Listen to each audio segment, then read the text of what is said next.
Buenos días, profesor y queridos compañeros. En esta oportunidad voy a hablar acerca de mi reseña que consta de dos lecturas: Derecho a la propiedad de Pérez Selja y Los territorios indígenas como reivindicación y práctica discursiva según Sarela Paz de Patiño.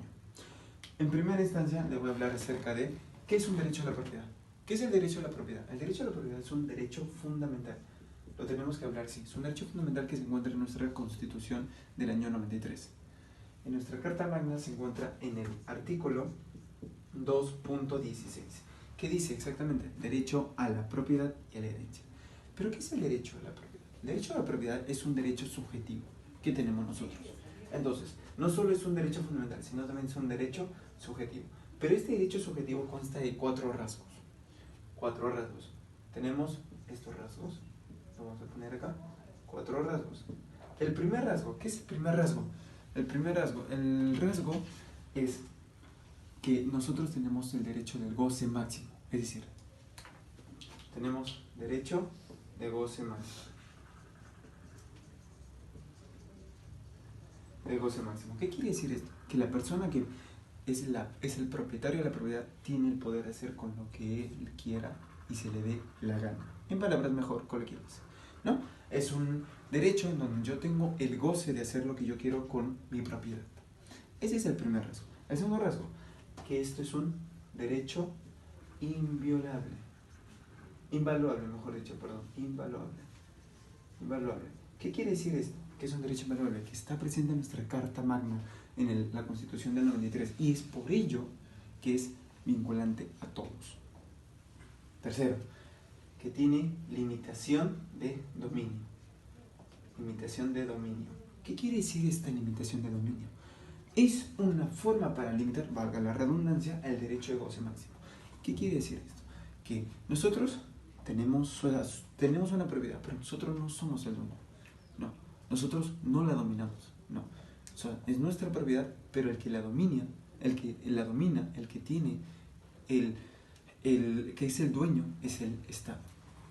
Es el Estado mismo. O sea, nosotros podemos ejercer, pero no somos el titular, no somos el que lo domina. Ahora, por último, esto sirve como un medio de realización del mercado. Realización de mercado.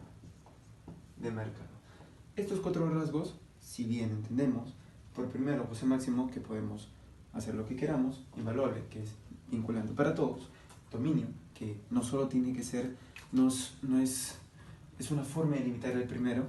¿Para qué? Nosotros no somos el titular, ¿no? Es el Estado. Y es un mecanismo, es un medio para la realización del mercado.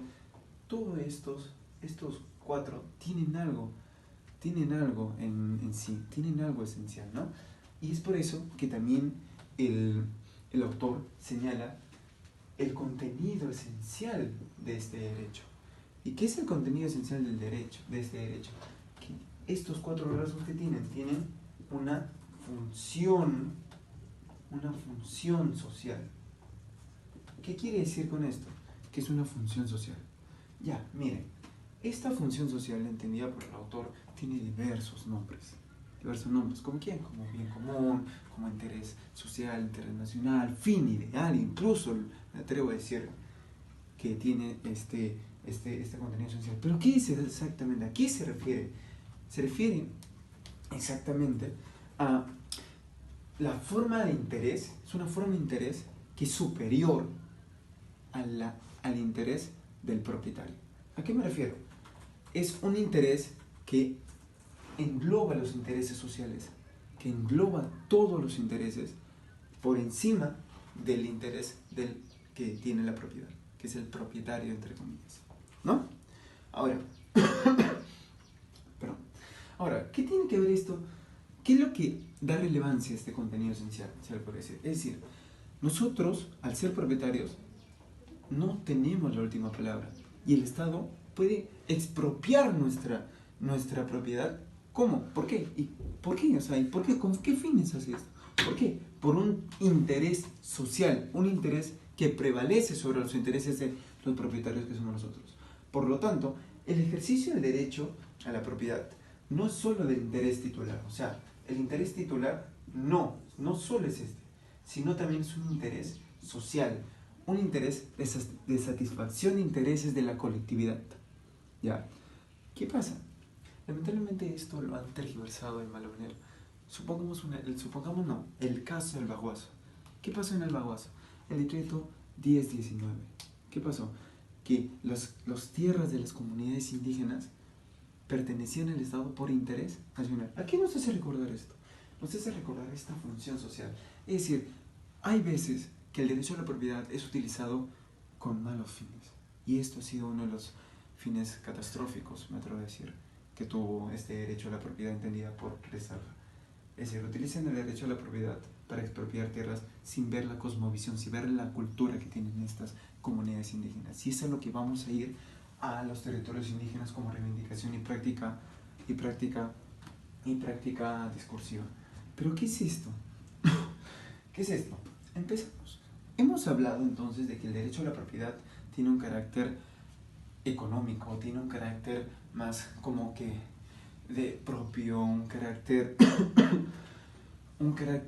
que genera el mercado, ¿verdad? Como en uno de sus aspectos que tiene. Pero lo que nos dice la señora Zarela Paz de Patiño, nos dice que tenemos que interpretar esta propiedad de las comunidades indígenas con sus afinidades y definiciones culturales, su identidad tenemos que tener en cuenta. Es decir, como primer punto, tenemos que tener en cuenta la identidad. Identidad que está relacionada, que está dentro del territorio o propiedad que tienen estas comunidades. Es decir, ahora, nosotros tenemos que tener una interpretación intersubjetiva. Pero ¿cómo hacemos eso?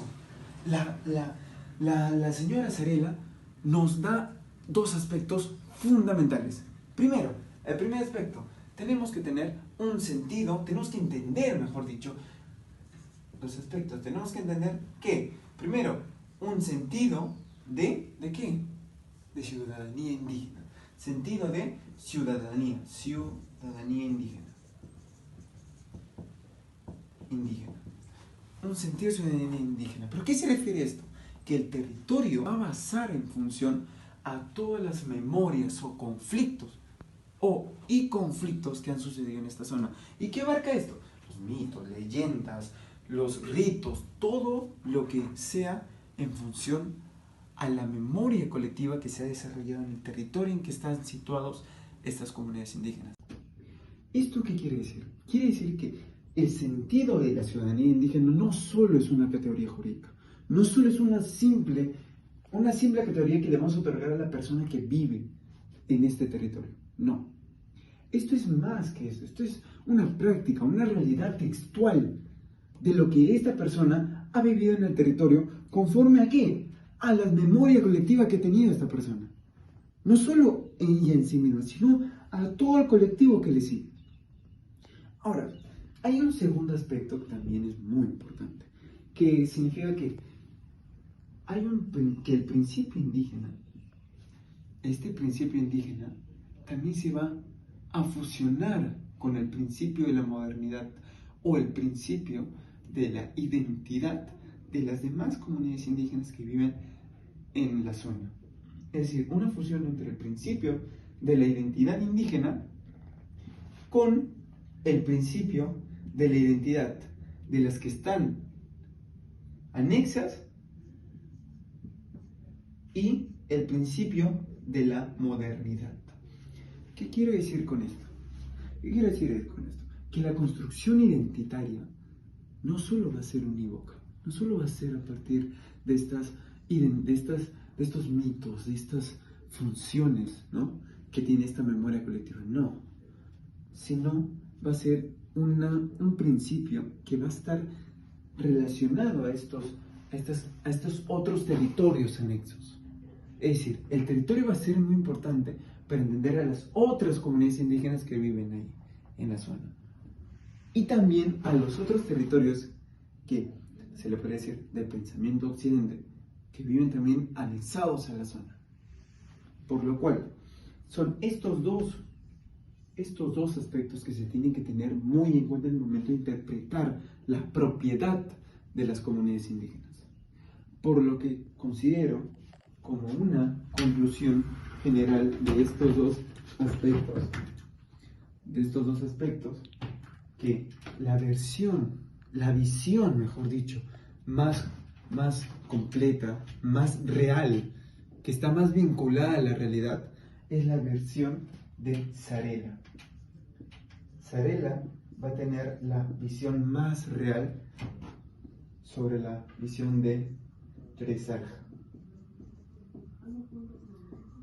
Esa vendría a ser una conclusión, que la visión propuesta por la señora Sarela va a tener una visión más completa, más vinculada a la realidad. Pues, ¿por qué? Porque ve las interpretaciones, ve la identidad de estas comunidades indígenas y no solo la ve como un simple formalismo, como lo ve aquí el señor Pérez Arja. Espero haya sido de su agrado. Muchísimas gracias, profesor y queridos compañeros. Muchas gracias.